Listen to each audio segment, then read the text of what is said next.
和外交人员有说有笑，走在最前头的正是欧洲议会外来势力干预欧盟民主程序委员会主席古斯曼。见到大批媒体守候，还特地停下脚步，亲切打招呼。而这次欧洲议会官方首次访台，成员大多都是挺台抗中。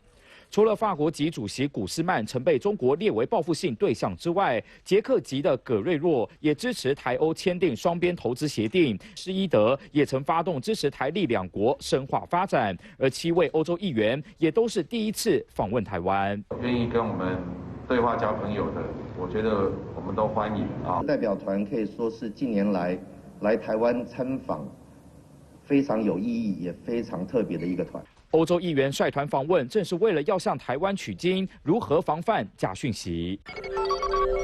台湾近年来面临大量来自中国的假讯息，尤其选举期间更为明显。而现在欧洲同样也面临中国假讯息威胁，他们也会想要知道说中国其实在欧洲是做到什么程度，以及干预到什么程度。学者点出关键，而这次欧洲议会访问团访台3天，行程也是马不停蹄。11月3号一抵达台湾后，就会接连拜会行政院长苏贞昌、邱泰山以及政委唐凤。4号也将拜会蔡总统，最后也会到立法院交流访问。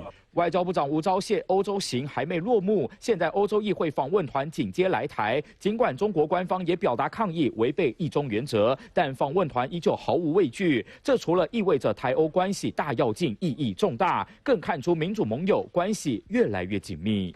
三立全黄大峰、周凯之小组台北报道。